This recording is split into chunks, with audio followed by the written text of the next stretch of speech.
Bien, hermano, buenas tardes a todos. Bienvenidos una vez más. Qué bueno que el Señor en su gracia nos ha fortalecido y nos permite ahora estar aquí de nuevo. También damos la bienvenida a todos los hermanos de diferentes lugares que también se conectan, ya que no pueden estar por alguna razón aquí entre nosotros y con nosotros físicamente, pero qué bueno que puede conectarse para poder de esa manera seguir con el estudio de la palabra del Señor. Estamos hablando sobre esta última división importante de lo que es el tema de la escatología, es el estado eterno. Y ayer concluimos pensando en lo que la Biblia enseña sobre la tierra nueva. Hoy vamos a ver sobre la doctrina del infierno, una doctrina no agradable para muchos, pero que tenemos que conocerla o debemos conocerla porque lo tenemos en las Sagradas Escrituras y todos los seres humanos debemos conocer lo que la Biblia enseña sobre esto. En realidad muchos llegan al extremo de rebelarse, se rebelan contra la doctrina de la eterna perdición. Normalmente eso se debe a que ellos se consideran personas compasivas, bondadosas o misericordiosas. Y naturalmente, pues a los humanos no nos gusta el hecho del sufrimiento, el castigo, el dolor, padecimientos y cosas por el estilo. Sin embargo, esta enseñanza sobre el infierno es parte de las evidencias de el perfecto Dios que tenemos, porque no solamente nos habla de un cielo, un lugar de gozo, sino también de un infierno, un lugar de tristeza y de dolor. Y es interesante saber que Dios nos da a nosotros la oportunidad de escoger o de elegir o de decidir a dónde nosotros queremos ir, al cielo o a este otro terrible lugar conocido como el infierno. Aunque las personas no quieran saber sobre de él, es real.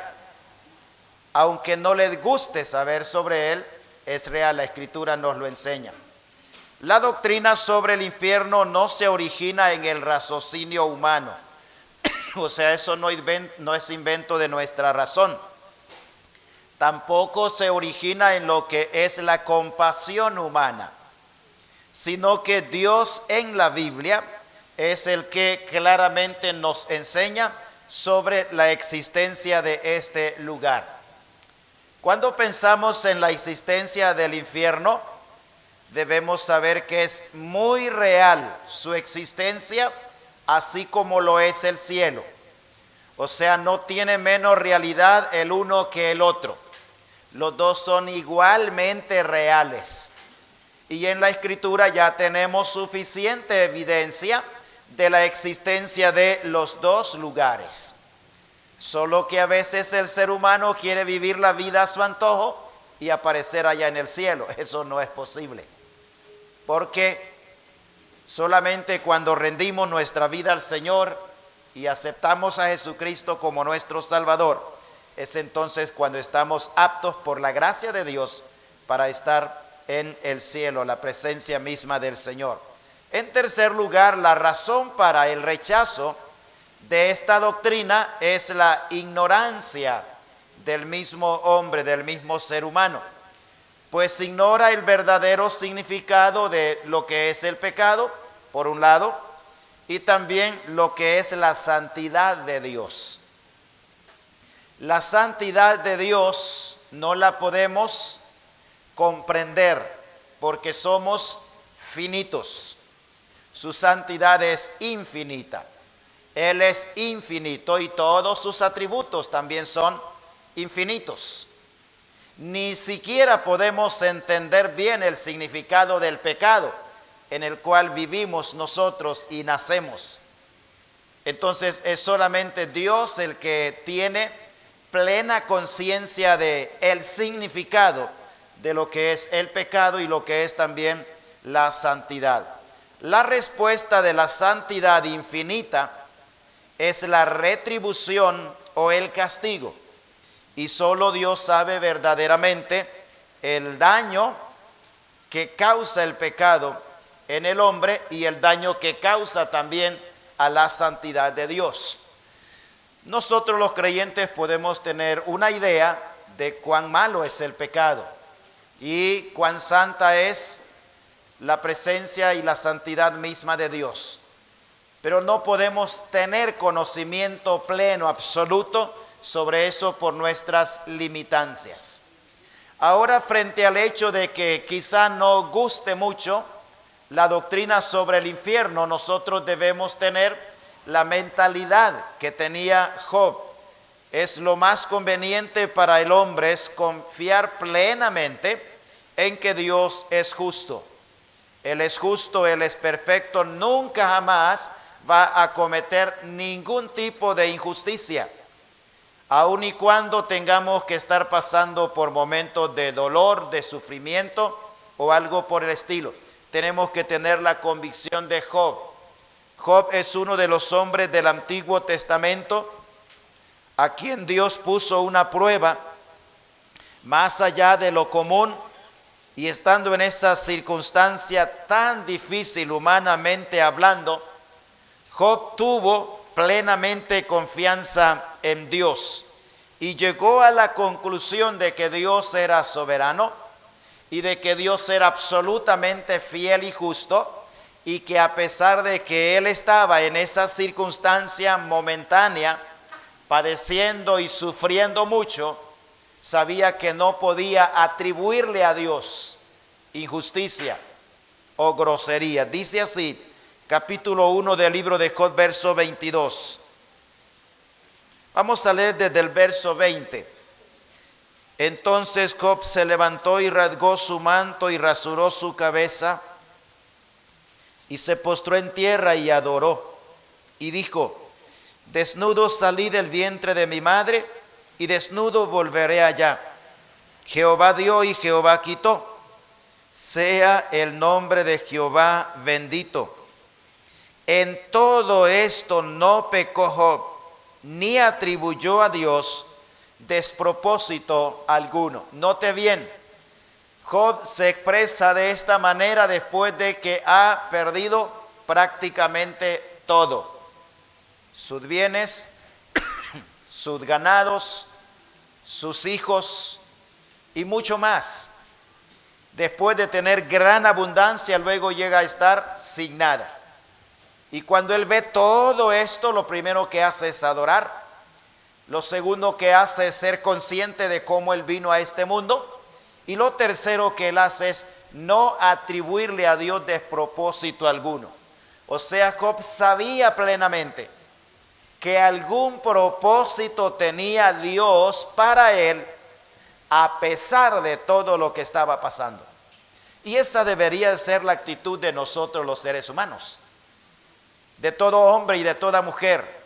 A pesar de cualquier situación adversa, debemos saber que Dios tiene propósitos soberanos por los cuales permite lo que permite. En sexto lugar, debemos reconocer que Dios nunca ha cometido errores, nunca, ni tampoco los va a cometer en ninguna época de la historia. También debemos reconocer que Dios da las soluciones más perfectas a todas las interrogantes que pueda tener el hombre. Él es Dios y como Él no hay absolutamente nadie. Y debemos saber y tener conocimiento de esta verdad. Nunca ha cometido errores ni lo va a cometer. Y por esa razón Él tiene soluciones perfectas para cada circunstancia. Cuando la criatura, o sea, los seres humanos, logren llegar a conocer el carácter maligno del pecado y conocer también la perfección de la santidad que el pecado ultraja, entonces la criatura podrá colocarse como juez y juzgar. Pero mientras no tengamos nosotros conciencia plena del carácter de la santidad de Dios y del carácter malévolo, pecaminoso y maligno del pecado, va a ser difícil que podamos realmente juzgar con justo juicio. No podemos nosotros hacerlo. No estamos en la capacidad de hacer tal cosa, al menos que podamos nosotros conocer el carácter del pecado por un lado y de la santidad de Dios por el otro lado. En octavo lugar, según la Escritura, para aquellos que parten de esta vida, no hay ninguna base para una esperanza futura de que alguna gracia se extienda a ellos. Esto es en relación a aquellos que mueren sin Dios, sin fe y sin esperanza. O sea, en su estado de incredulidad. La oportunidad que tiene todo ser humano de ponerse a cuentas con Dios es hoy mientras está vivo, en vida aquí. Una vez que la muerte llega, no hay ninguna forma, ni esperanza, ni metodología que se pueda inventar para poder cambiar las cosas en el futuro. No, la decisión de dónde estaremos en el futuro se toma en vida, y eso es lo que la Escritura nos enseña. Son innumerables las legiones de ángeles que pecaron. Y cuando hablamos del pecado de estos ángeles, que es un pecado, una caída que se dio antes de la creación de los seres humanos. O sea, la creación angélica es anterior a la creación humana. La caída angélica también es anterior a la creación y a la caída humana. Y para ellos no hay ninguna insinuación en la Biblia, en la palabra de Dios, de que puedan arrepentirse ni alcanzar perdón. Para los ángeles caídos, para Satanás mismo, la Biblia no muestra de ninguna manera y en ninguna parte que haya para ellos salvación o que haya para ellos la posibilidad de arrepentimiento. Su estado y su condición es definitivo desde el momento que cayeron y se rebelaron contra Dios. Esa caída diabólica o caída de Satanás y de los ángeles está mencionado en el Antiguo Testamento. Dios, a través del profeta Isaías, menciona ahí el momento cuando tuvo lugar este evento, aun cuando no existíamos los seres humanos. En Isaías, por ejemplo, capítulo 14, versículos 12 al 17 lo encuentra. También lo encuentra en el profeta Ezequiel, capítulo 28, versos 12 al verso 19. Ahí encuentra la creación y luego también la caída de los seres angélicos. Y en el Nuevo Testamento, en Apocalipsis, el capítulo 12, versículos 3 y 4, encuentra allí en donde Dios le muestra a través de visión al apóstol Juan, y ahí Juan está escribiendo, hablando de el dragón y la tercera parte de las estrellas que él arrastró con su cola, que es una alusión a Satanás y a los ángeles que él arrastró tras sí. El profeta Ezequiel llama a esto múltiples o muchas contrataciones. O sea, Satanás trató de convencer a una gran cantidad de ángeles para que lo apoyaran en su rebelión contra Dios. Y a partir de ese momento, ellos quedaron destituidos, separados, sin ninguna posibilidad, en ninguna época de la historia, de poder alcanzar perdón o de tener la oportunidad de arrepentirse.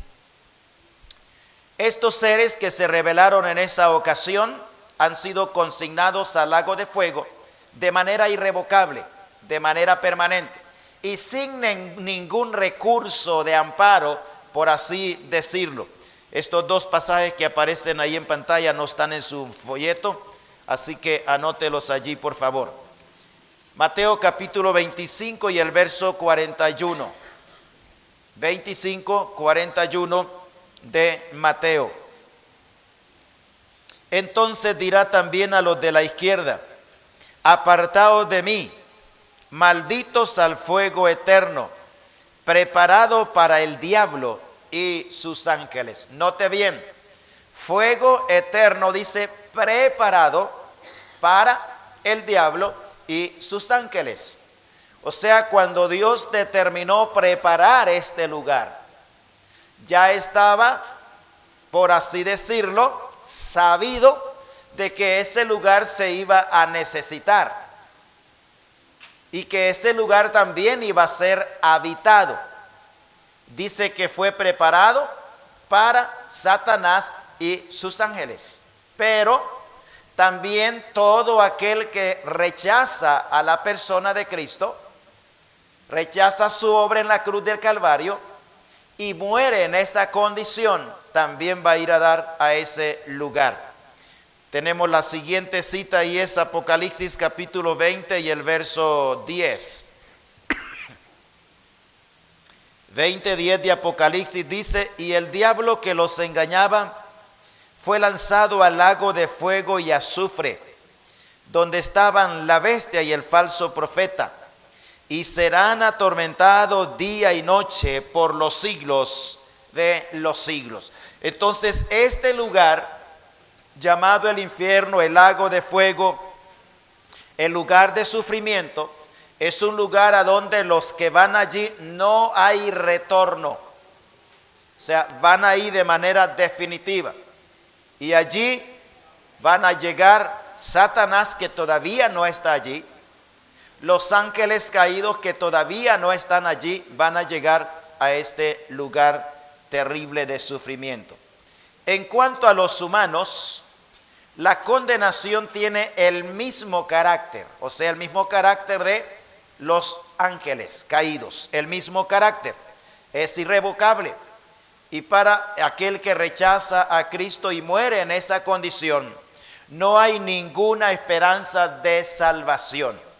Por esa razón, para estas personas, la Escritura dice: he aquí ahora el día aceptable, he aquí ahora el día de salvación, porque no hay otra oportunidad. Por esa razón también nosotros los creyentes debemos ocuparnos en proclamar, en predicar el mensaje de salvación, porque es la manera a través de la cual las personas incrédulas llegarán a conocer a Cristo como su Salvador y escapar de este lugar terrible de tormento del cual no hay retorno. No existe posibilidad alguna, una vez que la persona llega o va a ese lugar, de que las cosas cambien.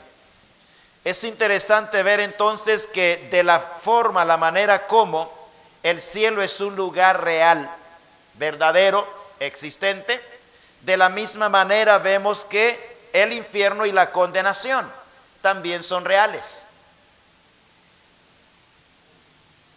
Y es importante saber que a este lugar que nosotros conocemos como el infierno, o a veces llamamos el lago de fuego, o la condenación eterna, en la Escritura usted va a encontrar alrededor de unas 12 diferentes maneras de referirse a este lugar de tormento, a este lugar de sufrimiento, el infierno o la condenación.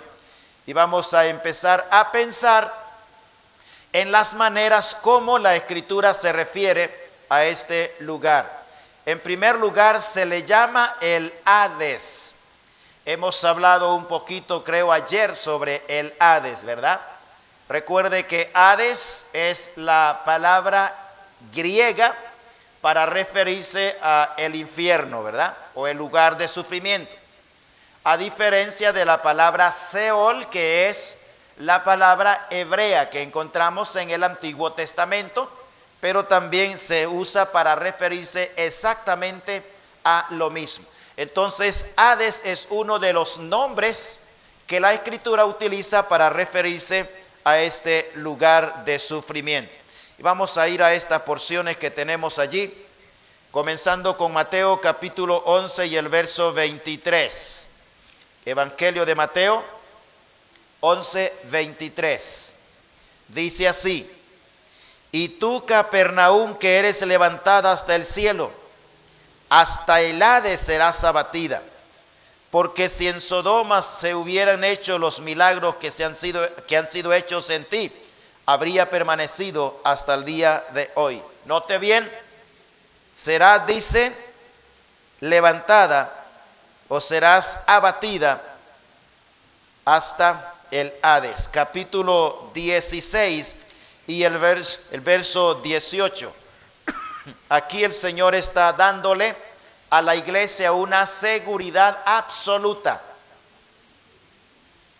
una garantía de seguridad incambiable está dándole el Señor a la iglesia. Capítulo 16, verso 18 dice: y yo también te digo que tú eres Pedro, y sobre esta roca edificaré mi iglesia, y las puertas del Hades no prevalecerán contra ellos. O sea, la iglesia y ningún miembro de ella nunca jamás podrá ir al Hades, nunca. Las puertas del Hades, dice, no prevalecerán contra ella. Vamos a Lucas capítulo 10 y el versículo 15. Dice: y tú, Capernaum, que hasta los cielos eres levantada, hasta el Hades serás abatida. Capítulo 16, verso 23, siempre de Lucas. 16, 23. Y en el Hades alzó sus ojos estando en tormentos, y vio de lejos a Abraham y a Lázaro en su seno. Note bien que siempre la palabra Hades está relacionada con infierno, sufrimiento, dolor, tormento, angustia, porque es la expresión o la palabra o el término griego que se utiliza para ello. Vamos a Apocalipsis capítulo 1 y el versículo 18. Apocalipsis capítulo 1 y el verso 18. Y el que vivo y estuve muerto, mas he aquí que vivo por los siglos de los siglos. Amén. Y tengo las llaves de la muerte y del Hades. Y luego capítulo 20, versos 13 y 14. Y el mar entregó los muertos que había en él, y la muerte y el Hades entregaron los muertos que había en ellos, y fueron juzgados cada uno según sus obras. Entonces estos pasajes nos muestran allí que a este lugar de tormento, de sufrimiento, de dolor, infierno, lago de fuego, como lo querramos llamar, se utiliza el término Hades.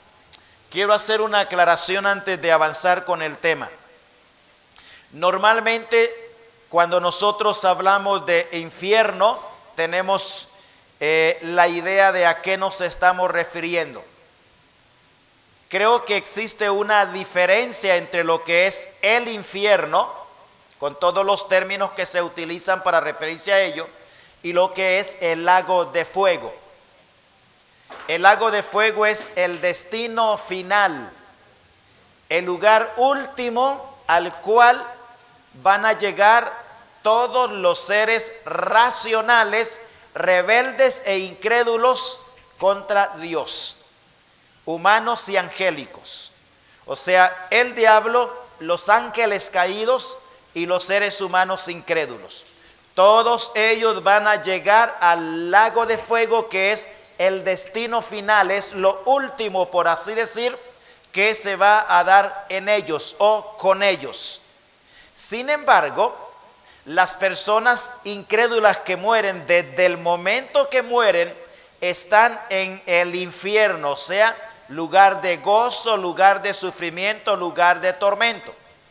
En ese sentido, podríamos decir que infierno es antesala del lago de fuego. Pero tanto infierno como lago de fuego, los dos son lugares de tormento, de dolor, de frustración, de angustia, de calamidad. Ambos lugares. O sea, la persona sin Cristo que muere, inmediatamente comienza el proceso de sufrimiento, de dolor y de tristeza. Aunque está en el estado intermedio, ¿recuerda eso? Porque está entre su muerte y su resurrección.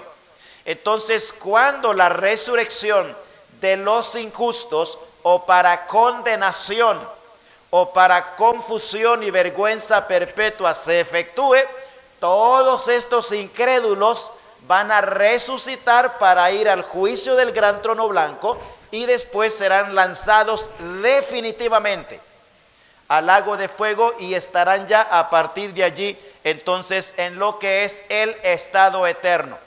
Recuerde que hemos mencionado que hay por lo menos evidenciado en las Escrituras 4 áreas de habitación en el estado eterno. Está el cielo nuevo, está la tierra nueva y está la ciudad nueva o la nueva Jerusalén. Estos 3 lugares tienen que ser habitados por creyentes. Y luego está el lugar de la condenación, el Hades, o mejor dicho, el lago de fuego, el lugar de sufrimiento, en donde irán todos los incrédulos. Estarán en ese lugar y les acompañará Satanás y los ángeles.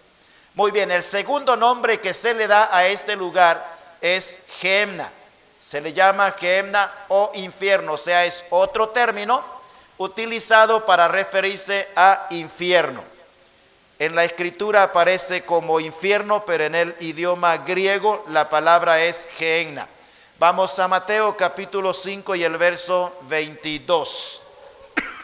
Mateo capítulo 5 y el verso 22.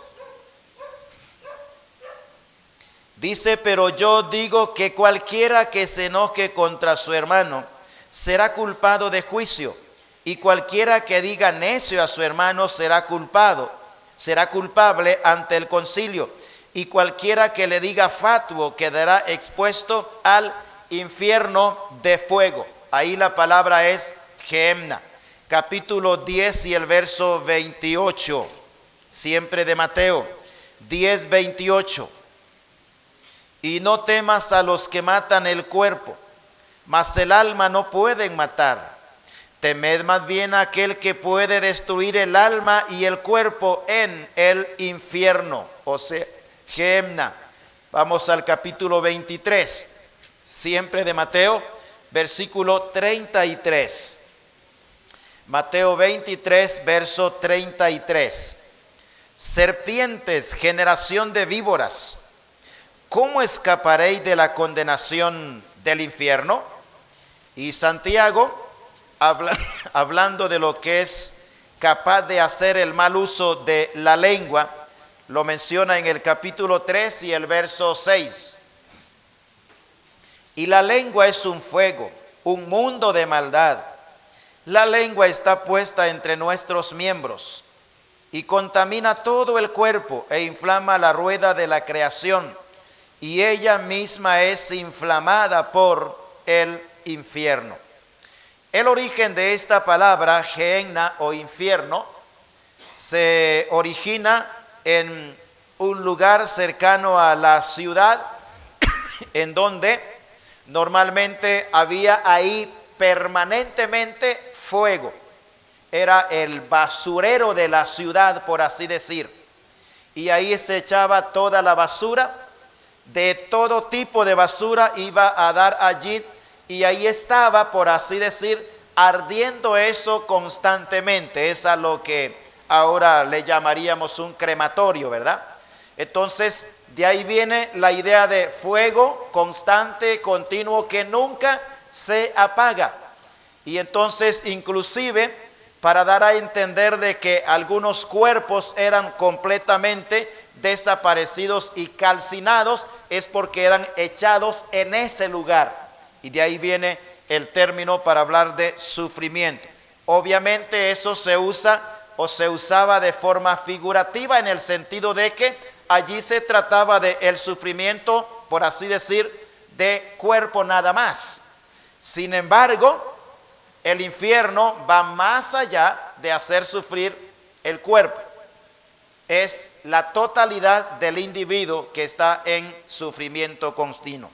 En tercer lugar, se le llama lugar de tormento, lo cual indica, y es una descripción, de un indescriptible sufrimiento que hay en ese lugar. Lucas capítulo 16 y el verso 28. 16, 28. Este hombre está allí experimentando en realidad el tormento y lo llama de esa manera. Dice: porque tengo 5 hermanos para que les testifique, a fin de que no vengan ellos también a este lugar de tormento. En el verso 24 encuentra la misma idea, de este capítulo encuentra la misma idea de lugar de tormento. Entonces él, dando voces, dijo: Padre Abraham, ten misericordia de mí, y envía a Lázaro para que moje la punta de su dedo en agua y refresque mi lengua, porque estoy atormentado en esta llama. Lugar de tormento es otra manera como se conoce lo que es este lugar de condenación. Pero también en cuarto lugar se le llama fuego eterno. O sea, está allí eternamente y para siempre activo. No hay absolutamente nada que nos dé la idea de que en algún momento en la historia, en la eternidad, las condiciones cambien. Eso es un imposible. Mateo 25, 41. Dice: entonces dirá también a los de la izquierda: apartaos de mí, malditos, al fuego eterno, preparado para el diablo y sus ángeles. Ahí entonces se le llama fuego eterno. Se le llama Hades, se le llama Gehenna, se le llama tormento, se le llama fuego eterno. En sexto lugar, se dice que en este lugar el gusano no muere, o sea, nunca deja de existir, y que el fuego nunca se apaga. Marcos capítulo 9, verso 44. Donde el gusano de ellos no muere y el fuego nunca se apaga. En séptimo lugar se le llama el lago que arde con fuego y azufre. Así está presentado por el apóstol Juan en el libro de Apocalipsis capítulo 21, versículo 8. Pero los cobardes e incrédulos, los abominables y homicidas, los fornicarios y hechiceros, los idólatras y todos los mentirosos tendrán su parte en el lago que arde con fuego y azufre, que es la muerte segunda. Lago que arde con fuego y azufre. Pero también se le llama el pozo del abismo. En el capítulo 9 del libro de Apocalipsis y el versículo 2 lo encontramos expresado de esa manera. Capítulo 9 y el verso 2. Y abrió el pozo del abismo, y subió humo del pozo como humo de un gran horno, y se oscureció el sol y el aire por el humo del pozo. Pero también se le llama las tinieblas de afuera, un lugar de lloro y crujir de dientes. Mateo capítulo 8 y el verso 12. Evangelio de Mateo, el capítulo 8 y el versículo 12. Dice: mas los hijos del reino serán echados a las tinieblas de afuera. Allí será el lloro y el crujir de dientes. Los hijos del reino. Este es un término que se refiere a los israelitas. No se refiere a creyentes.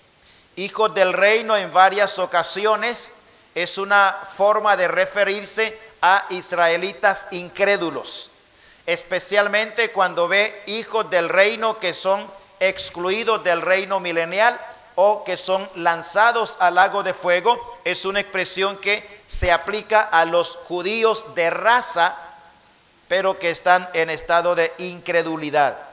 No vaya a pensar que son hijos del reino es porque son hijos de Dios. No se utiliza de esa manera. El reino de los cielos o reino de Dios tiene 7 diferentes usos en las Sagradas Escrituras que nosotros debemos conocerlos para al momento de encontrarlo en la Escritura, saber a qué se está refiriendo cuando usa el término reino de los cielos. Se usa, por ejemplo, para referirse al reino de Israel, al reino de Judá, a los reinos gentiles, también para referirse al reino de Dios, al reino espiritual, a la forma del misterio del reino, también incluso al reino de Satanás y al reino universal de Dios. Entonces, cuando encontramos una expresión así, hay que ver en el contexto a qué en realidad está refiriéndose.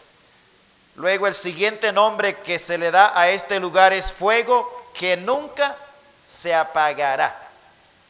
En otra porción dice nunca se apaga, hablando de algo presente, pero se apagará es que nunca va a llegar un momento en el cual ese lugar deje de estar activo.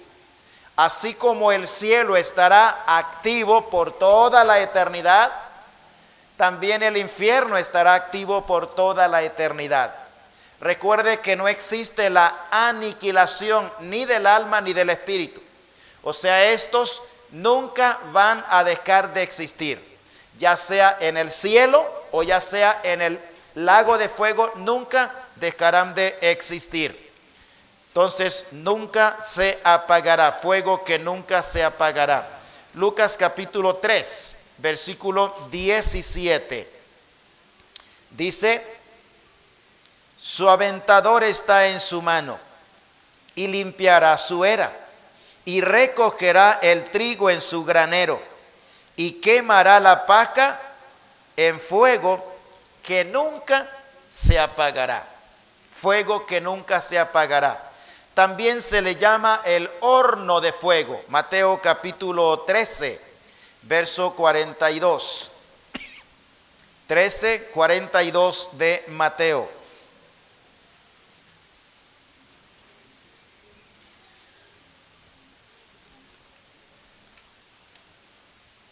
Capítulo 13, versículo 42. Y los echarán en el horno de fuego. Allí será el lloro y el crujir de dientes. Pero también se le llama oscuridad de las tinieblas. De esa manera lo llama Judas. Vamos a Judas, el versículo 13, para ver la forma como allí es descrito. Versículo 13 de Judas. Fieras ondas del mar que espuman su propia vergüenza, estrellas errantes, para las cuales está reservada eternamente la oscuridad de las tinieblas. Hablando allí precisamente de ese lugar. Pero también se le llama el humo de su tormento. Sube, dice, por los siglos de los siglos, y no tendrán reposo de día ni de noche. Apocalipsis capítulo 14 y el versículo 11.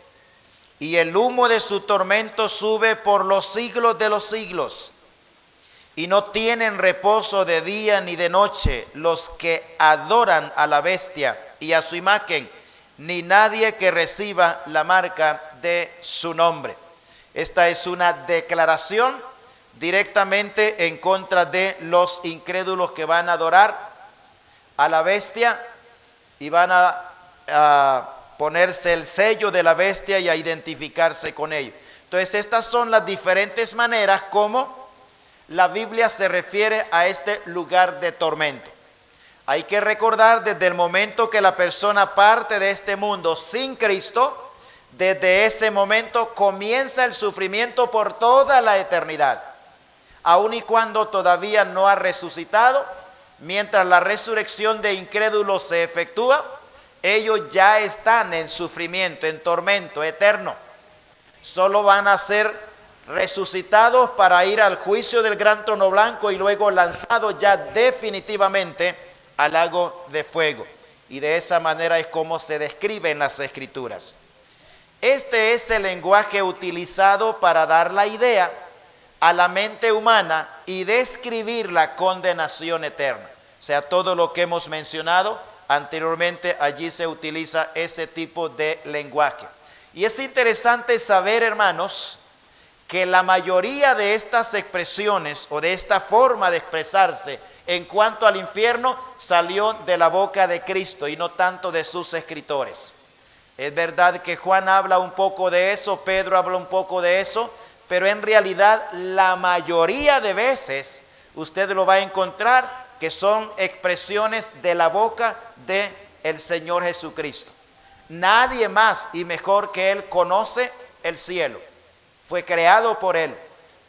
Y nadie más mejor que Él sabe también del lugar de condenación que fue también creado por Él para Satanás, sus ángeles y también para todo ser humano que no quiere arrepentirse, sino que vive rebeldemente contra el Señor.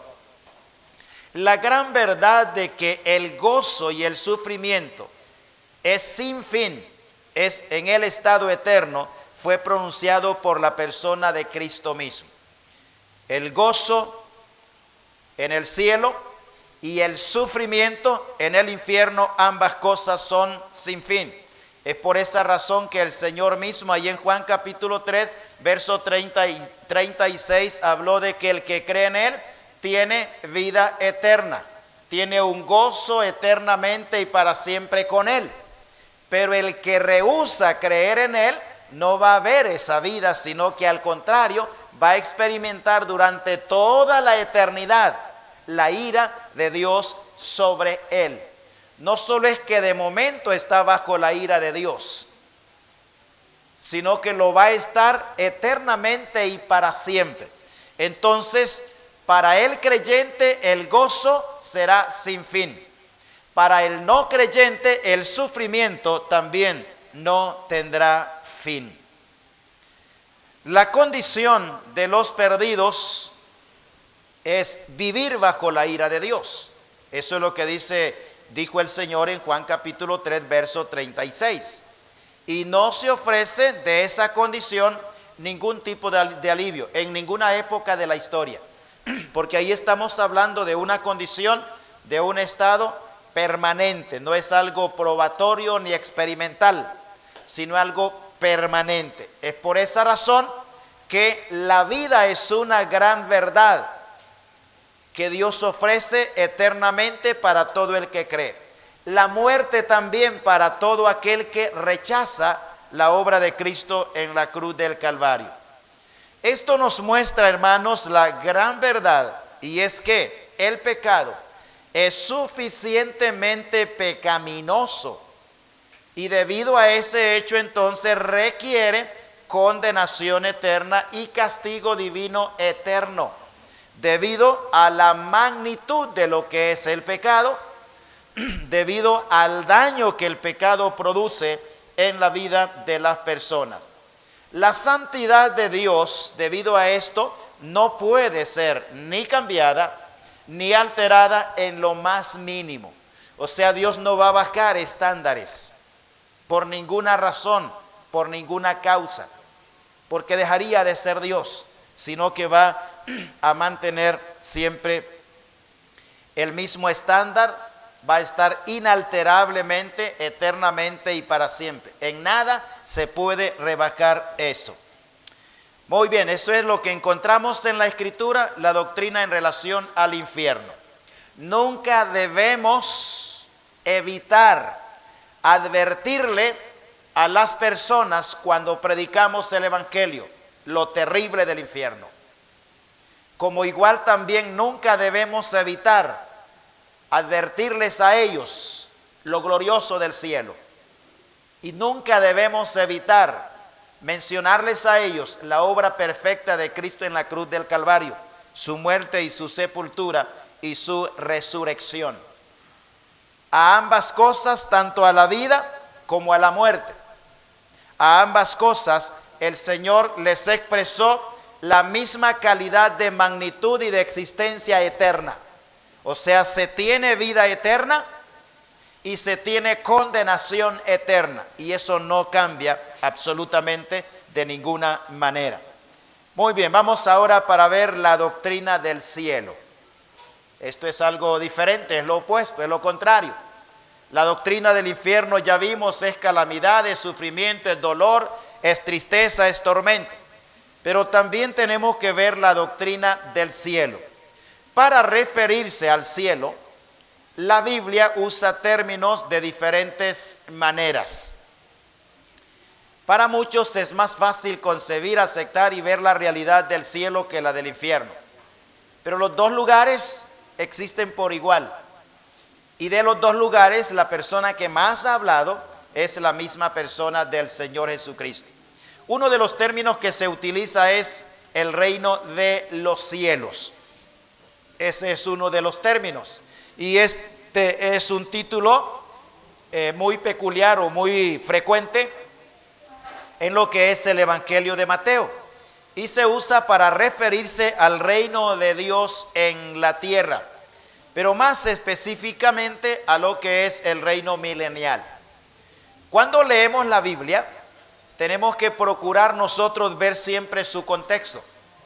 Normalmente cuando hablamos de el reino de Dios, la mente nuestra se va al cielo, allá de inmediato, rápidamente o prontamente nuestra mente va al cielo. No siempre cuando se habla de reino de Dios se está hablando del cielo, no siempre. En el contexto es donde podemos nosotros darnos cuenta de qué está hablando o a qué se está refiriendo cuando se usa ese término. Entonces en el Evangelio de Mateo está más relacionado con lo que es el reino mesiánico. Y hablando de este reino mesiánico o reino milenial, este reino fue ofrecido por Cristo cuando Él vino, nació y creció y vivió entre los seres humanos, pero fue rechazado por el pueblo y pospuesto por el Señor Jesucristo para desarrollarlo en su segunda venida, que es un evento futuro, ¿verdad? Recuerde, primero se da el arrebatamiento de la iglesia, luego comienza el periodo de la tribulación, 7 años. Al final de ese periodo se efectúa la segunda venida de Cristo, y después de los juicios que va a haber contra las naciones gentiles y contra Israel y el encarcelamiento del diablo, entonces se va a inaugurar o a iniciar lo que es el reino milenial, del cual el evangelista Mateo lo llama muchas veces el reino de Dios o el reino de los cielos, de esa manera. Otro término que se utiliza es los lugares celestiales. Lugares celestiales. Y esta es una designación o una expresión especial que encontramos nosotros repetidamente en la epístola de Pablo a los Efesios. Ahí va a haber varias veces lugares celestiales, como también va a encontrar en Efesios varias veces la expresión en Cristo, o en Él. Entonces, en Efesios es muy abundante esta expresión de lugares celestiales y se usa precisamente para referirse a la presente esfera de asociación que nosotros los creyentes tenemos actualmente y que gozamos en la persona de Cristo. Hacia eso está enfocado el término lugares celestiales, que está con mayor frecuencia en la epístola a los Efesios. Y el tercer término que se utiliza es sencillamente el cielo. El cielo es un término que en sentido general denota la morada de la deidad, también la morada de los ángeles y de los redimidos que están con el Señor y los que estarán para siempre con Él, el cielo. En esta forma de expresarlo aquí no está haciendo diferencia si es primero, segundo, tercero. Normalmente cuando se usa así de manera singular como uno solo, como el cielo, se utiliza para referirse exactamente a la morada de Dios o a la presencia misma del Señor. En cuarto lugar, debemos distinguir o identificar tres cielos distintos. Tres cielos distintos que debemos nosotros procurar distinguir o identificar. El primero es la atmósfera que está en contorno de la tierra, en donde se mantienen las aves del cielo y las nubes del cielo, que vamos a ver pasajes en la Escritura en donde, refiriéndose a este primer cielo, se habla allí de aves del cielo y nubes del cielo. Normalmente es una expresión que se usa para referirse a lo que corresponde a el primero de los cielos. En la Escritura usted no encuentra primer cielo así literalmente expresado, ni tampoco encuentra segundo cielo literalmente expresado. No los encuentra, pero sí encuentra tercer cielo. Ahora bien, para que haya un tercero, obviamente, lógicamente tiene que haber un primero y un segundo, porque no puede haber un tercero si no hay un primero y un segundo cielo. Entonces, por esa razón, podemos con claridad, por así decir, y con facilidad, identificar que además del tercer cielo del cual habla Pablo, también encontramos primero y segundo cielo, que más adelante veremos los pasajes que están relacionados con el primer cielo, con el segundo cielo y con el tercer cielo. El segundo se refiere al espacio que ocupan las estrellas y los astros, y es también donde están los ángeles. Ese es el segundo cielo. Es también el lugar, cuando hablamos donde están los ángeles, es también muy probable el lugar donde se encuentra Satanás. Recuerde que Satanás fue arrojado del tercer cielo, de la presencia misma de Dios, a un segundo cielo, por así decir, y desde ahí él tiene sus operaciones y desarrolla sus actividades. A través de los ángeles que lo siguieron, o este grupo de ángeles que le siguieron, que no están en prisiones de oscuridad, sino que quedaron libres y que le sirven a él y que sirven a sus fines en contra de los seres humanos. Entonces ellos están a su servicio, moran también en el segundo cielo. Luego tenemos el tercer cielo. Se refiere a los dominios celestiales, donde reina la gloria incomprensible de Dios para el hombre. Estos cielos, con todos sus componentes, serán reemplazados por un cielo nuevo de excelsa gloria. Así lo menciona el profeta Isaías en el capítulo 65 y el versículo 17. Isaías capítulo 65 y el verso 17.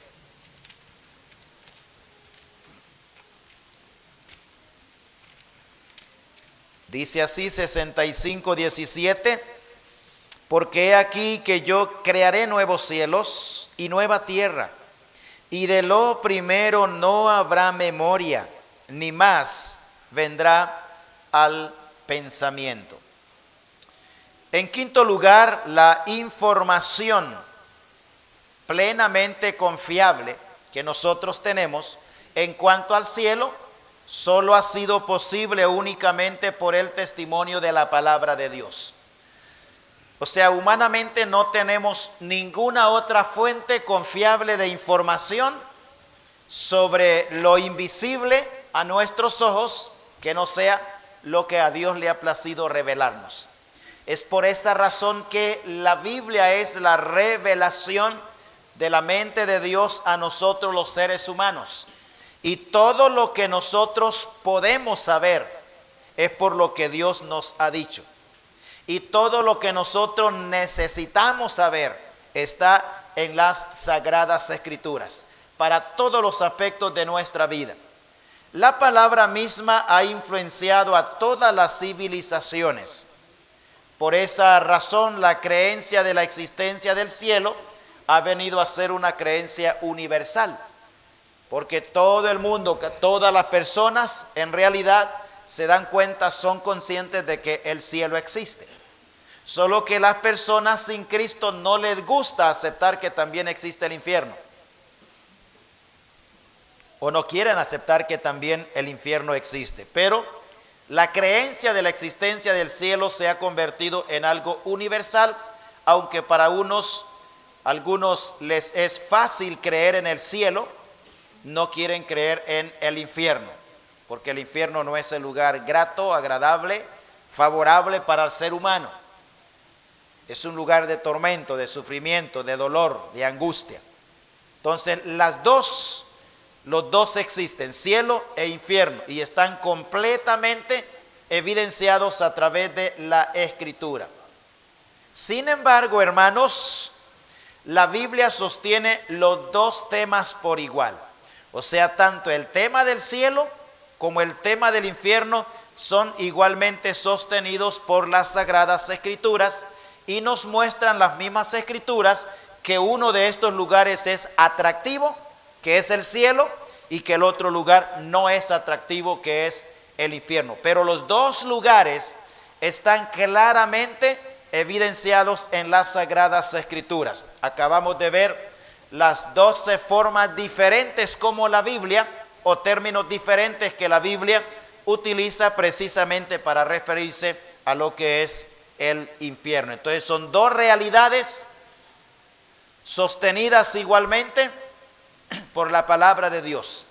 Y la persona que más habló de las dos cosas fue la misma persona de el Señor Jesucristo. Muy bien, vamos ahora para ver testigos en cuanto a la existencia de el cielo. Testigos, y veremos por lo menos 3 de ellos. Esto no solo es que dicen, sí, yo creo que el cielo existe, sino que fue su propia experiencia encontrarse allí. El primer testigo que tenemos es Cristo. Él es quien residió en el cielo, y Él es quien salió del cielo, y Él pudo hablar del cielo no solo por su omnisciencia inagotable, sino por el hecho de que Él es verdaderamente Dios. Entonces Él vivió en el cielo y vino del cielo. Eso dice la Escritura. Estos dos pasajes que tenemos ahí en pantalla no están en su manual, así que puede anotarlo y vamos a leerlos.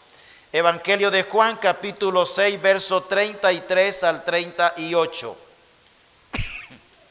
Juan 6, verso 33 al 38. No solamente estas porciones hablan de que Cristo estuvo en el cielo y vino del cielo. Hay muchos otros pasajes más, ¿verdad? Capítulo 6, verso 33 al 38. Evangelio de Juan.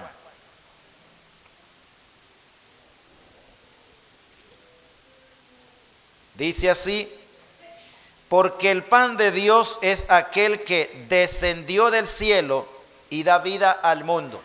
Ahí está hablando de él mismo, como el pan. Le dijeron: Señor, danos siempre este pan. Jesús les dijo: yo soy el pan de vida. El que a mí viene nunca tendrá hambre, y el que en mí cree no tendrá sed jamás. Mas os he dicho que aunque me habéis visto, no creéis. Todo lo que el Padre me da, vendrá a mí, y el que a mí viene, no le echo fuera, porque he descendido del cielo, no para hacer mi voluntad, sino la voluntad del que me envió. He descendido del cielo. Y vamos a Hechos capítulo 1 y el versículo 11. Hechos 1, 11. Dice así: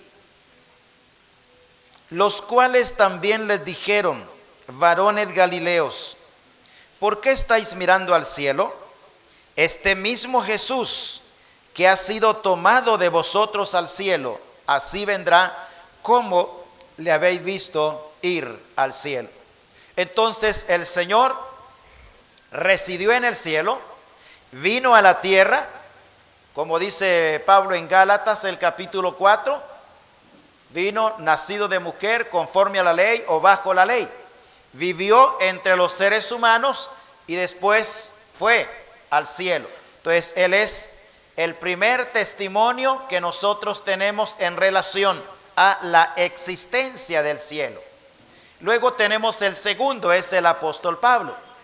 Él relató una experiencia que ocurrió en su propia vida. Él muestra que le fue concedida una entrada real al tercer cielo. y lo tenemos en 2 de Corintios, el capítulo 12, versículos 1 al 9. 2 de Corintios 12, 1 al 9. Aquí Pablo está hablando de su propia experiencia, en donde Dios en su soberana voluntad determinó tomar a Pablo, llevarlo a la presencia misma de Dios, o sea, al cielo mismo, al tercer cielo, como Pablo lo dice, o al paraíso, y luego después Dios mismo lo trajo de regreso para que continuara la labor en su obra.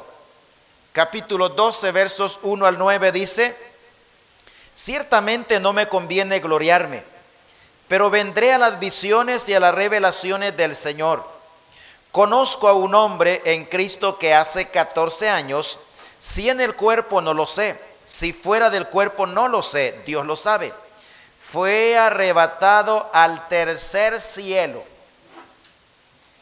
Y conozco al tal hombre, si en el cuerpo fuera del cuerpo no lo sé, Dios lo sabe, que fue arrebatado al paraíso, donde oyó palabras inefables que no les he dado al hombre expresar. De tal hombre me gloriaré, pero de mí mismo en nada me gloriaré, sino en mis debilidades.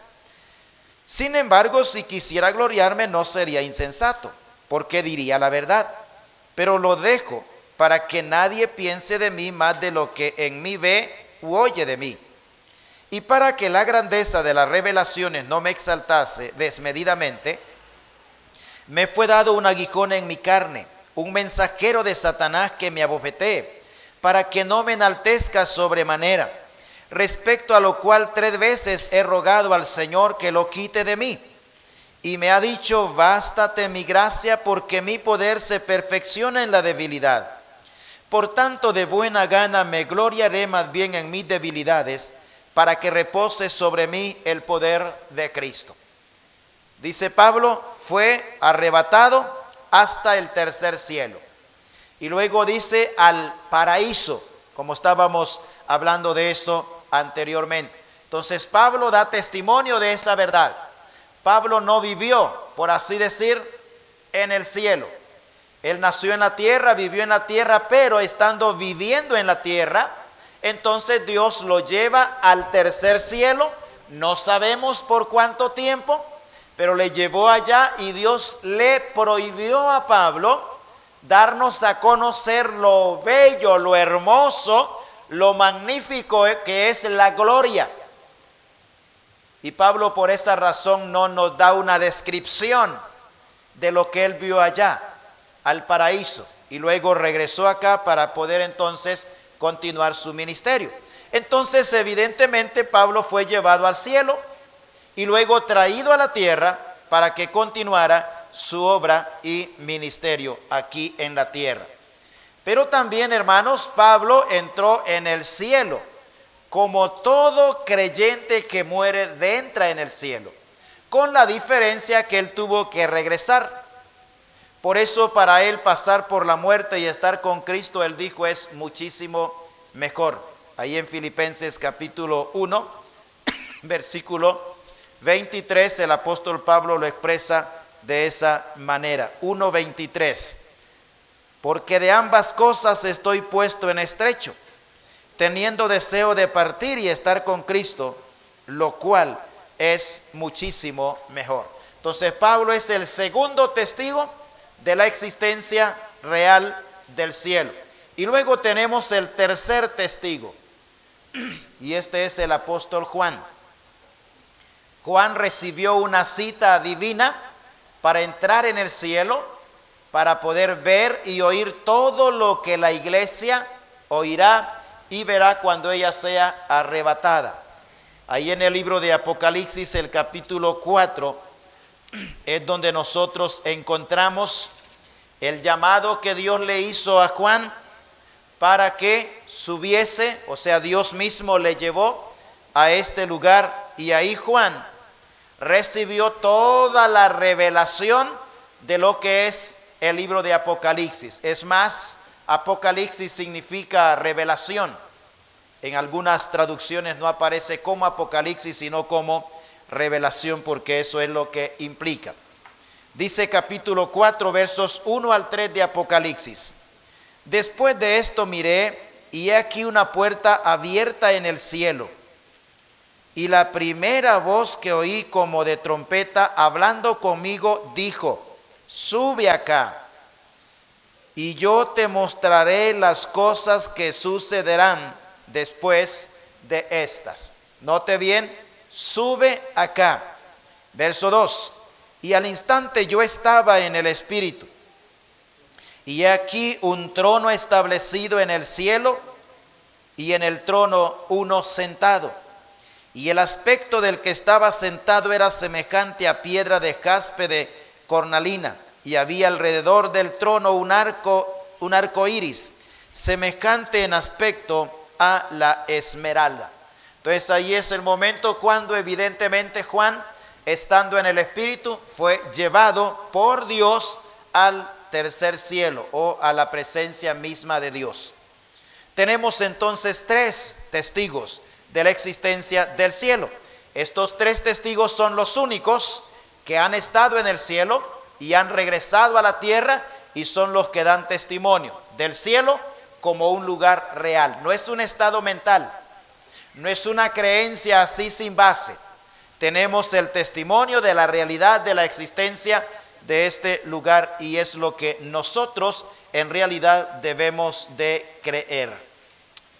Muy bien, vamos al siguiente título.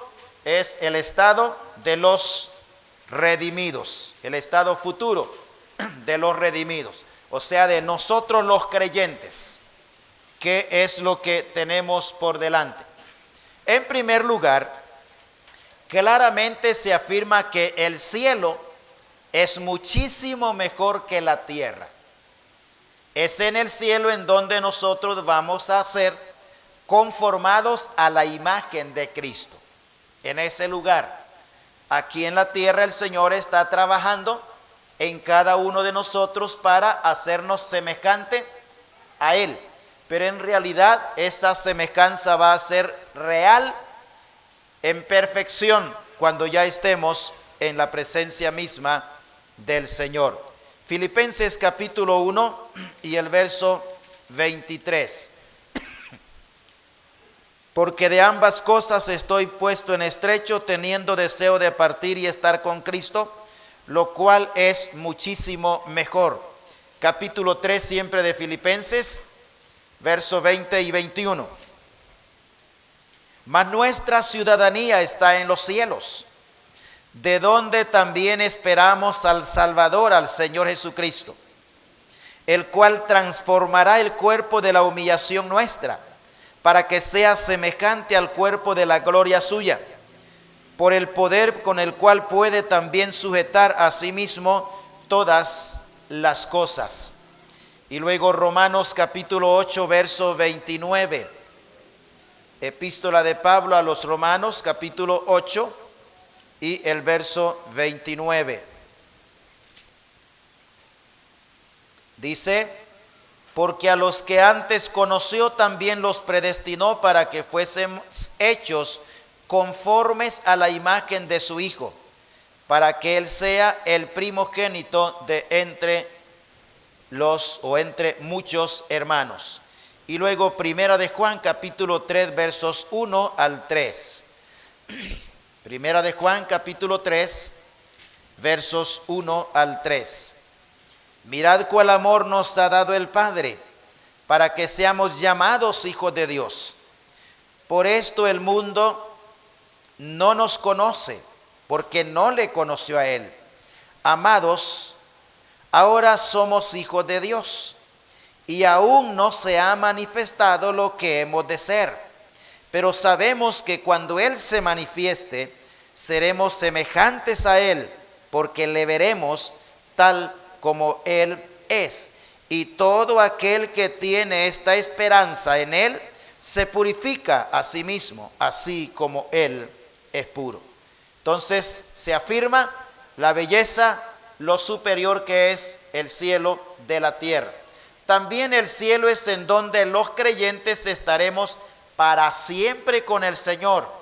Nuestra ciudadanía será cambiada, nuestros cuerpos serán transformados y todo nuestro ser va a ser conformado de acuerdo a la voluntad del Señor. Primera Tesalonicenses capítulo 4, versículo 16 y 17. Porque el Señor mismo con voz de mando, con voz de arcángel y con trompeta de Dios, descenderá del cielo, y los muertos en Cristo resucitarán primero. Luego nosotros los que vivimos, los que hayamos quedado, seremos arrebatados juntamente con ellos en las nubes para recibir al Señor en el aire, y así estaremos siempre con el Señor. Ese es nuestro lugar, y ahí estaremos eternamente y para siempre con Él. Muy bien, veamos ahora que los que hoy están unidos en Cristo, lo estaremos en gloria y lo estaremos para siempre.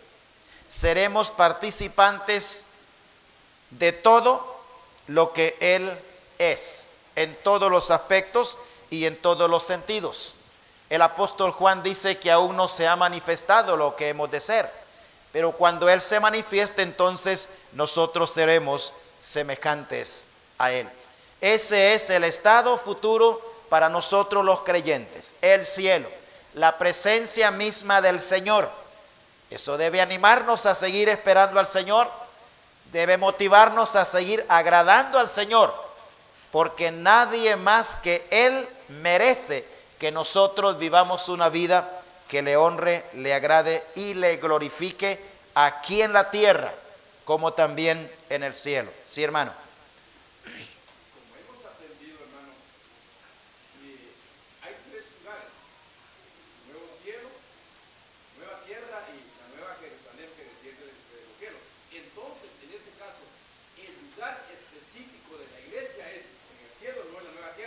No, no es en la nueva tierra. Es importante saber eso, hermano, para quedar nosotros seguros, para decir, como ayer estuvimos escuchando de que esos tres lugares van a ser para creyentes. Para creyentes de... Específicamente para la iglesia será en el cielo, entonces no es la nueva tierra, Sí. ni la nueva Jerusalén que desciende.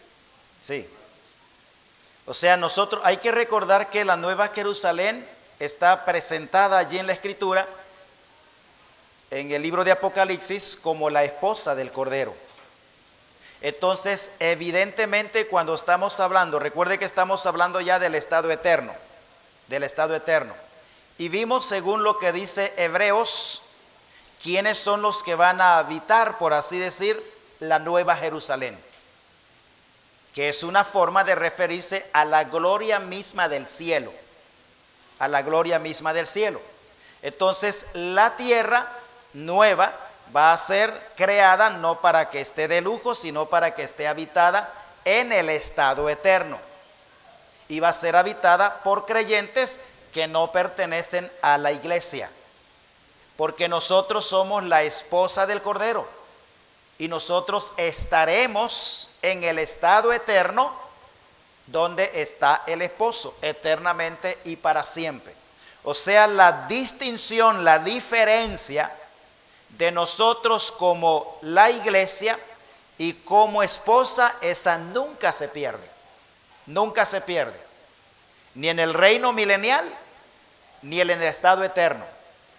Es verdad, habrán muchos otros creyentes, de Pentecostés hacia atrás, todos los que creyeron son salvos, no van a ir nunca al infierno, son salvos. Después del arrebatamiento, los del periodo de la tribulación que creen son salvos. Los que crean en el reino milenial son salvos, todos ellos. La iglesia nunca pierde su identidad, su relación, su intimidad con su esposo. Nunca lo pierde. Eso lo vamos a entender mejor cuando estudiemos eclesiología. Muy bien, seguimos. Sí, hay mucho. Podemos envejecernos varias veces y no terminamos. Ahora el problema es, hermano, que solo reciba y no asimile. Ahí sí tenemos problema, ¿verdad? O de repente solo conozca y luego la cabeza nos comienza a crecer pero tenemos cuerpo pequeño, entonces somos fenómenos espirituales, con una gran cantidad de conocimiento, pero en la práctica nada. Características principales del cielo. Por lo menos la Escritura nos habla de 7 características principales que habrán en el cielo, hablando ya de lo que es el estado eterno, que es la condición final en la cual nosotros nos encontraremos. En primer lugar, una de las características es que esta vida en el cielo es una vida abundante. Así lo vemos en 1 Timoteo capítulo 4 y el versículo 8. Porque el ejercicio corporal para poco es provechoso, pero la piedad para todo aprovecha, pues tiene promesa de esta vida presente y de la venidera. O sea, es abundante. Comenzamos desde hoy y seguimos por toda la eternidad con vida abundante. Vida abundante no es nombre de iglesia en la Biblia. Vida abundante es la calidad de vida que nosotros vivimos o debemos vivir, y debemos comenzar a vivirla aquí en la tierra. No hay que esperar llegar al cielo para vivir una vida abundante. Hay que vivirla aquí por la gracia del Señor. La segunda característica que tenemos es que es una vida de descanso. Descanso de todo lo fatigoso, lo traumático que puede haber en el mundo en el cual estamos actualmente viviendo. Una vida de descanso. Apocalipsis capítulo 14 y el verso 13. Y oí una voz que desde el cielo me decía: escribe, bienaventurados los de aquí en adelante, los muertos que mueren en el Señor. Sí, dice el Espíritu, descansarán de sus trabajos, porque sus obras con ellos siguen. Este descanso comienza a partir de cuando el creyente parte a la eternidad, parte de este mundo, ya comienza a descansar en la presencia del Señor o con el Señor, no cerca del Señor, sino con el Señor mismo, en su misma presencia. Cuando vamos a 1 Tesalonicenses 4, verso 16 hasta el 18, allí el apóstol Pablo nos dice que todos los que han muerto en Cristo, cuando Cristo venga por su iglesia al arrebatamiento, todos los muertos en él vienen juntamente con el Señor. Esa expresión, los que han muerto en Cristo, es una expresión que se aplica para los creyentes de la dispensación de la gracia o que pertenecen a la iglesia. Tercera característica de la vida en el cielo: una vida de pleno conocimiento. Una vida de pleno conocimiento. 1 Corintios capítulo 13 versos 8 al 12. 1 Corintios 13, 8 al 12. El amor nunca deja de ser, pero las profecías se acabarán y cesarán las lenguas y la ciencia acabará. Porque en parte conocemos y en parte profetizamos. Note bien, verso 10. Mas cuando venga lo perfecto, entonces lo que es en parte se acabará. Cuando yo era niño hablaba como niño, pensaba como niño y juzgaba como niño. Mas cuando ya fui hombre dejé lo que era de niño. Ahora vemos por espejo oscuramente, mas entonces veremos cara a cara. Ahora conocemos en parte, pero entonces conoceré como fui conocido. Entonces ahí vamos a tener pleno conocimiento de todas las cosas que ahora, como dice Pablo, vemos oscuramente como en un espejo. La cuarta característica es que es una vida de santidad. Y eso está reflejado debido al hecho de que en esta ciudad, en este lugar, en esta nueva Jerusalén, nada que sea inmundo va a poder entrar allí. Capítulo 21, verso 27 de Apocalipsis. No entrará en ella ninguna cosa inmunda o que hace abominación y mentira, sino solamente los que están inscritos en el libro de la vida del Cordero. La razón por la cual no entrará cosa inmunda es por el carácter de santidad que tiene este lugar.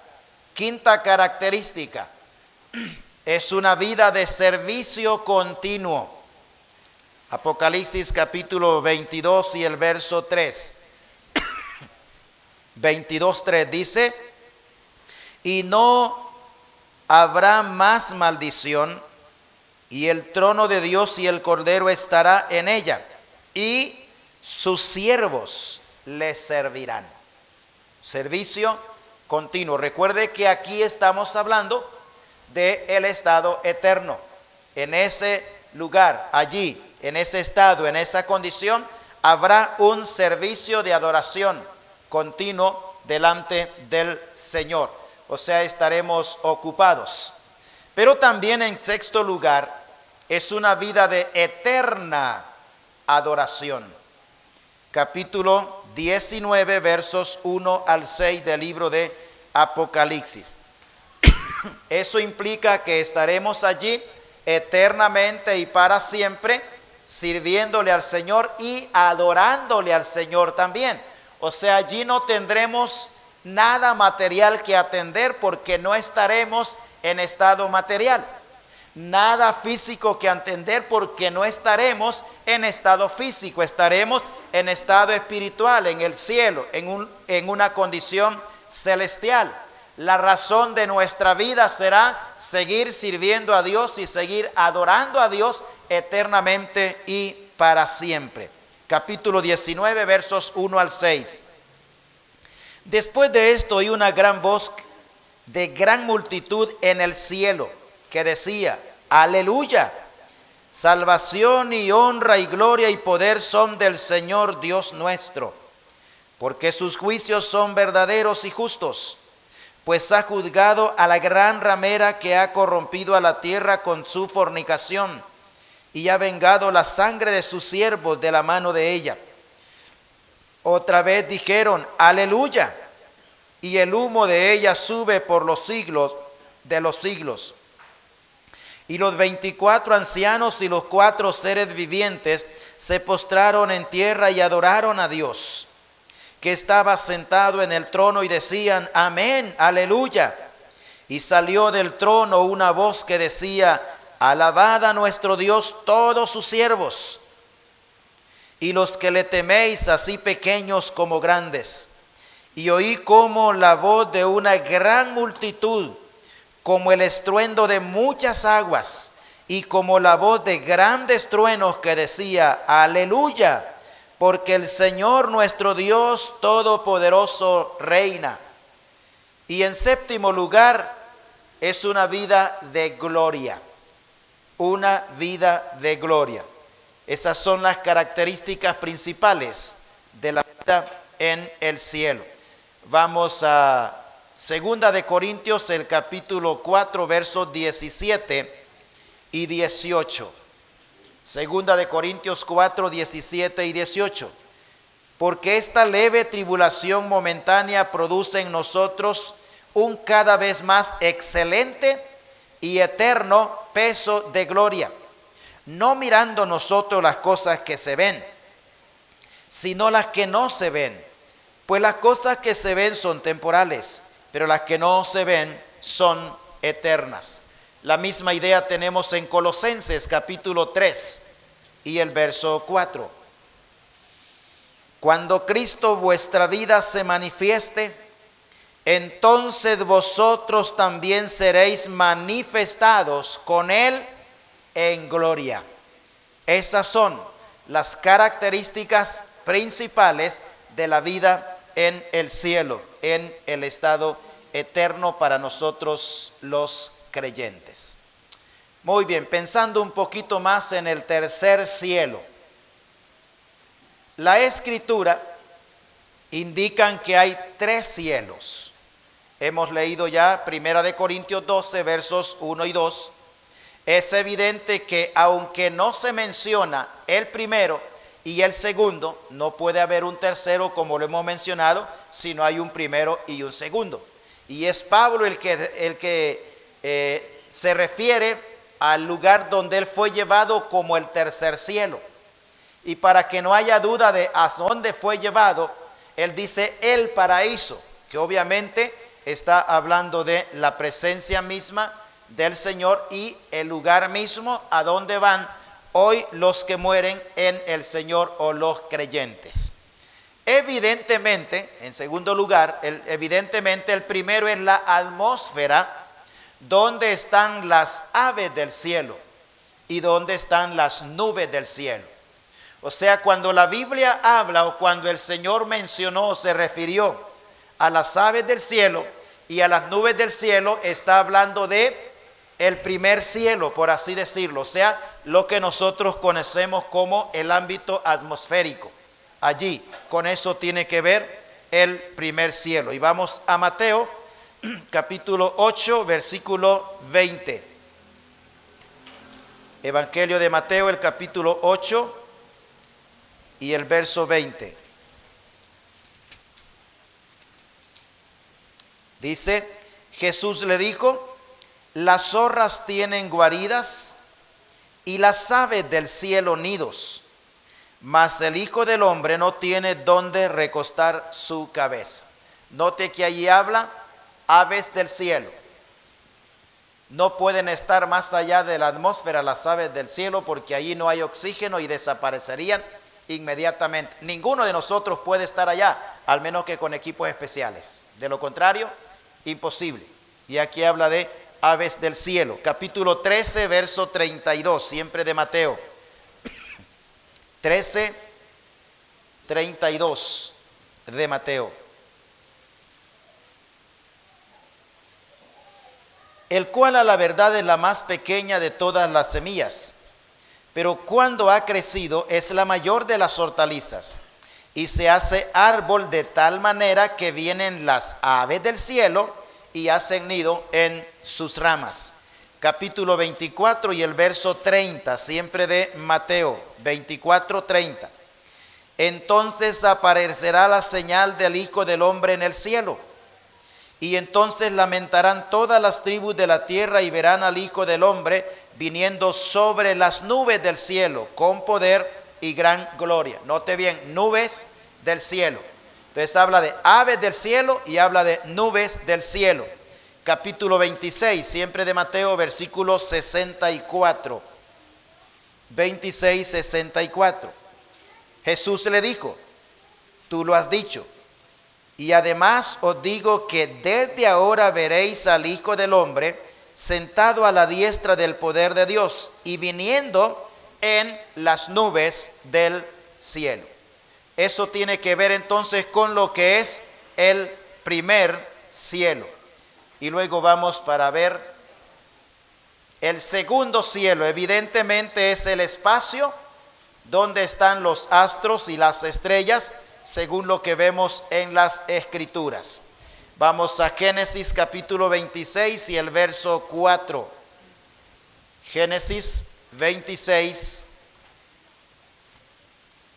4. Multiplicaré tu descendencia como las estrellas del cielo, y daré a tu descendencia todas estas tierras, y todas las naciones de la tierra serán benditas en tu nombre, como las estrellas del cielo. Y Apocalipsis el capítulo 6 y el verso 13. 6, 13 de Apocalipsis. Dice: y las estrellas del cielo cayeron sobre la tierra, como la higuera deja caer sus higos cuando es sacudida por fuerte viento. Ahí se menciona entonces de las estrellas del cielo. Entonces tenemos el primer cielo, es el ámbito atmosférico donde están las nubes del cielo y donde están las aves del cielo. Es lo que nosotros podemos con facilidad, por así decir, ver. Y lo segundo es donde están los astros, las estrellas, que algunos de ellos nosotros podemos ver, otros no. En cuarto lugar, nunca se ha revelado la localización del tercer cielo, pero es evidente que es la morada de la Trinidad y nunca antes ha sido habitado, sino hasta la edad presente y por criaturas redimidas. Es por esa razón que toda criatura, todo redimido, va a la presencia misma del Señor o al cielo, por así decirlo. Vamos a 2 de Corintios 5:8. 2 de Corintios, el capítulo 5 y el verso 8. Pero confiamos y más quisiéramos estar ausentes del cuerpo y presentes al Señor. Filipenses capítulo 1 y el verso 23. 1:23 de Filipenses. Dice: porque de ambas cosas estoy puesto en estrecho, teniendo deseo de partir y estar con Cristo, lo cual es muchísimo mejor. Y Colosenses capítulo 1 y el verso 12. Con gozo dando gracias al Padre que nos hizo aptos para participar de la herencia de los santos en luz. El tercer cielo, hermanos, entonces es la morada futura de todo redimido de la dispensación actual. Muy bien.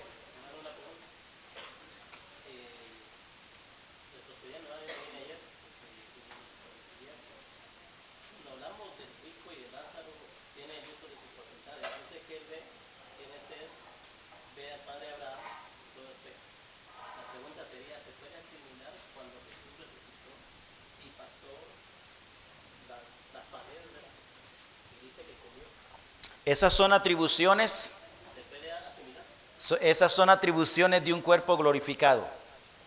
El cuerpo glorificado no tiene impedimentos de ninguna índole, ni físico, ni de espacio, ni de nada. Él puede, porque es un cuerpo glorificado. O sea, no hay ningún tipo de obstáculos, por así decir, que lo detengan para movilizarse, ya sea en el tiempo o fuera del tiempo. Muy bien, hermanos, con esto hemos llegado, creo, al final de lo que tenemos en el manual. ¿Sí, hermano? ¿Cómo podríamos tener una definición más clara de lo que es un cuerpo transformado y un cuerpo glorificado? Bueno, en realidad la idea viene a ser prácticamente la misma,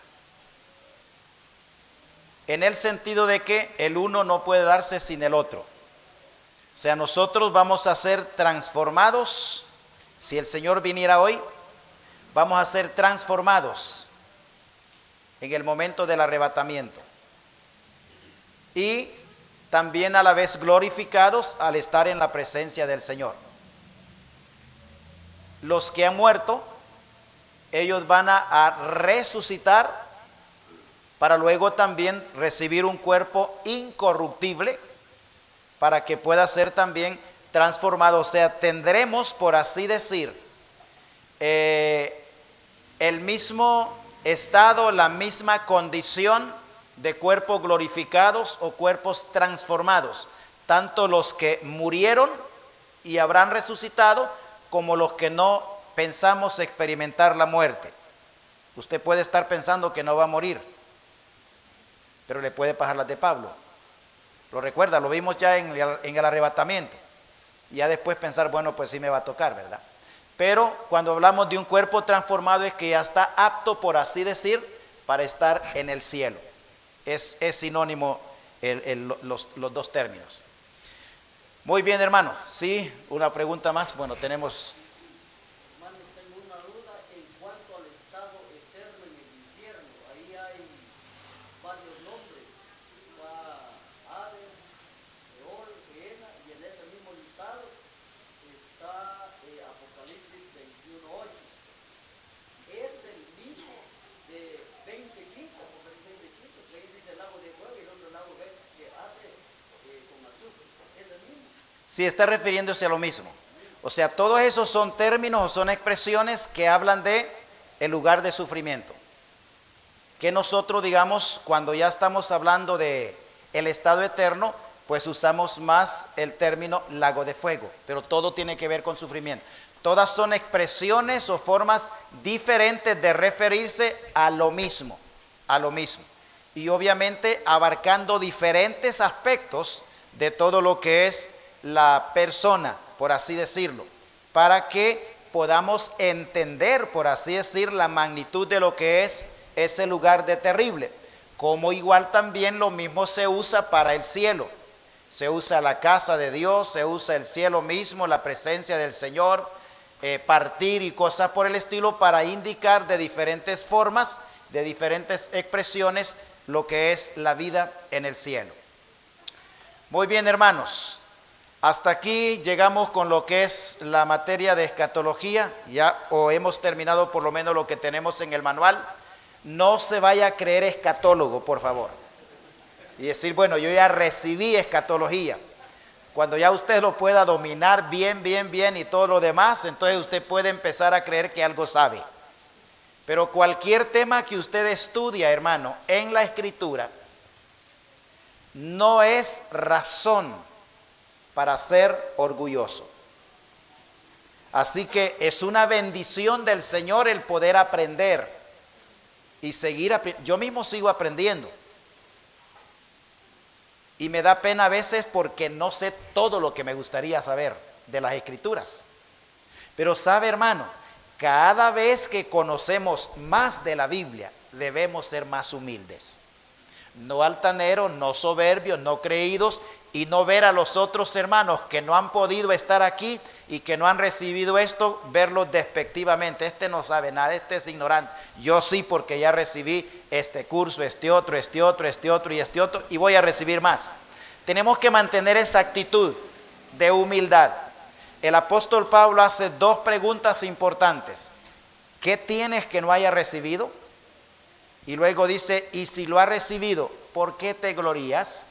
No hay razón para la gloria personal.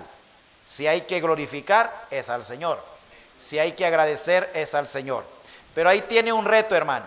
Tiene que repasarlo, tratar de entenderlo mejor, para de esa manera usted tener un mayor conocimiento de las Escrituras. Si algunos quieren tenerlo, digamos, en digital, entonces por favor me mandan su correo electrónico y a precio de gratis o regalado le vamos a hacer llegar a usted el material. Si lo quiere en diapositivas, como lo hemos estado presentando aquí, o lo quiere para imprimirlo en el programa de Word, lo tenemos de las dos formas. Entonces solo me manda su correo para hacerle llegar el tema de escatología. Normalmente compartimos todo el material a hermanos que ya han recibido el curso, ¿verdad? Entonces lo compartimos con ellos. No tengo derechos reservados con eso, aunque tengo horas y horas y días y meses invertidos de mi vida en el estudio. Pero no hay derecho reservado a decir, no, esto no puede hacerlo. Si va a ser de bendición a otro hermano, amén. Para eso vivimos y para eso trabajamos, para bendecir a los hermanos. Oramos. Dios y Padre, gracias queremos darte en esta tarde por bendecir nuestras vidas. Gracias por este tiempo en tu presencia, por poder estudiar tu palabra. Ayuda a nuestra incapacidad, a nuestras limitancias, que podamos nosotros dejarnos guiar por medio del Espíritu Santo y de esa manera aprender más y más de tu palabra. Sabemos que es ilimitada, es insondable, es la mente de Dios escrita y entregada a nosotros para que nosotros podamos crecer, para que podamos madurar y ser de más bendición a los tuyos. Bendice la vida de todos los que están aquí presentes, también de todos los hermanos que hacen un esfuerzo en diferentes partes para conectarse. Bendice sus vidas para la gloria tuya. En el nombre del Señor Jesús, amén.